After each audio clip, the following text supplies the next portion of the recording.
I remember one master, maybe in Tibet or somewhere.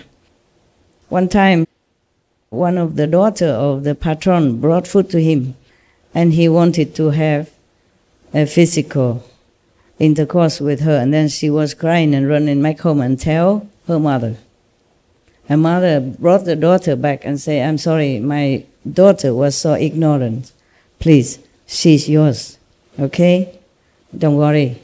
I told her already. If you need it for some reason, please, she's yours." And the master refused, said, "No, it's too late now.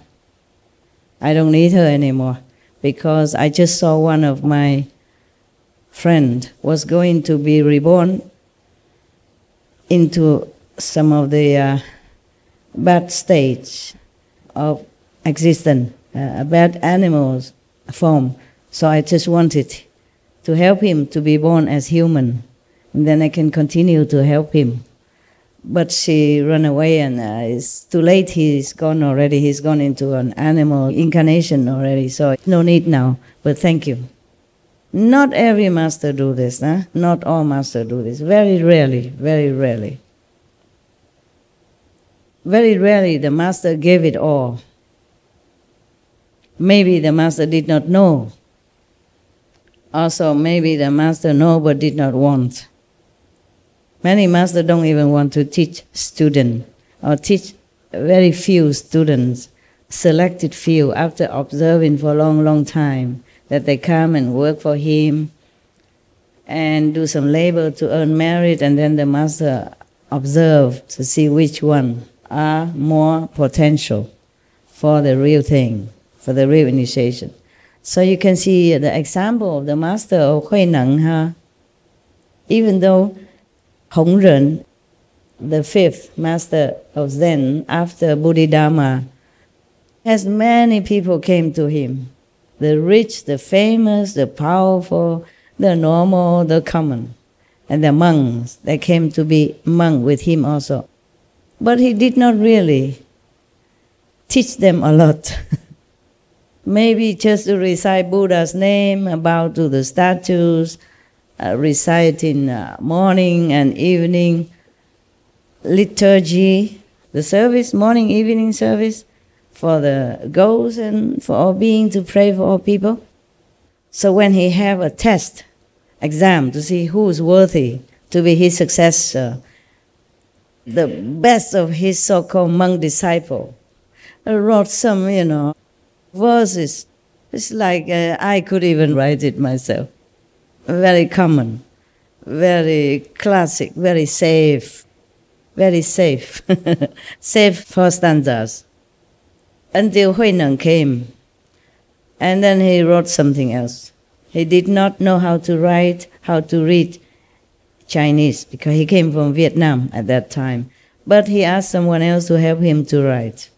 And that is superior to anything that all disciple can ever imagine or can come up with. It's not what he wrote. It is truly he realized that. Because he is super enlightened already. He was enlightened already before he came to this master. But then this master, of course, gave him the official transmission of the Dharma, and he became complete enlightened then. Therefore, you can see what he wrote. I'm not trying to explain the Diamond Sutra here, so we skip that. I just want to tell you that his writing mirror what he realized inside. That's why Master Hong Ren gave him his chasa, the clothes, and the begging bowl that has been left since the Bodhidharma for the successor. It's just a symbolic of successorship. It don't cost anything much. It's just a normal monk's robe, okay? And a normal monk begging bowl is not made of gold or diamond or anything that is so precious that somebody even chased Hui Neng afterward, trying to kill him to get these things. Many people want to kill him or to harm him for this monk's robe and for the begging bowl. Not because they are valuable.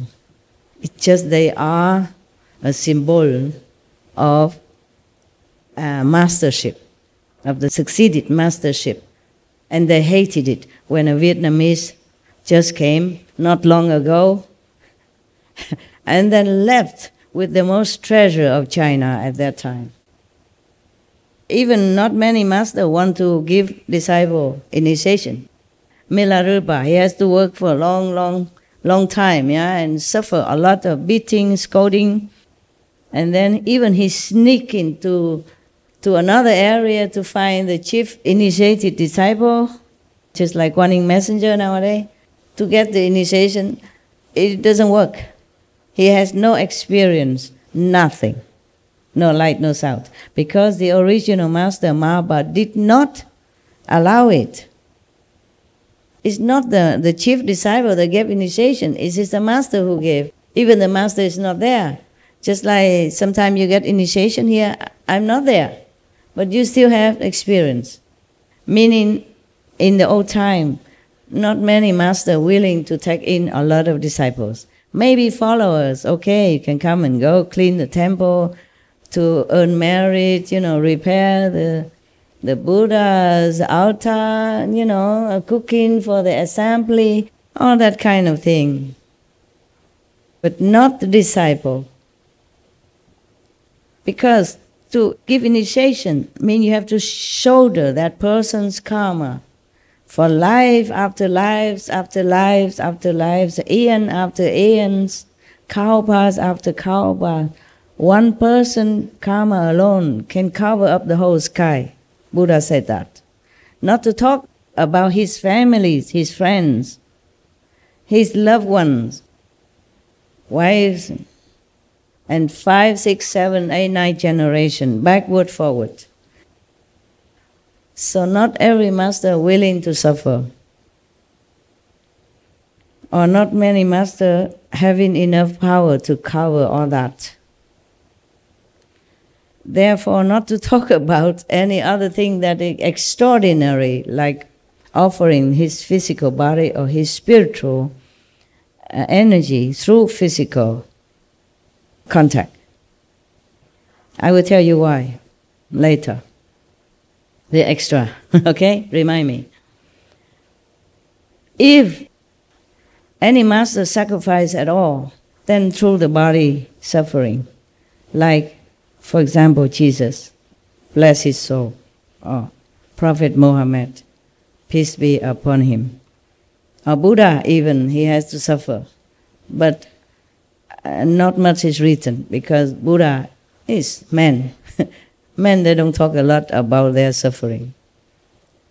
Even if they almost cannot walk or raise, no problem, I'm okay. Yeah, macho, And they're just not used to it. They've just been taught to bear it all, to keep it to themselves, which is good. I don't do this stuff. I don't do this macho stuff. Mostly I do. It's just, if I can, I air it out. Yeah.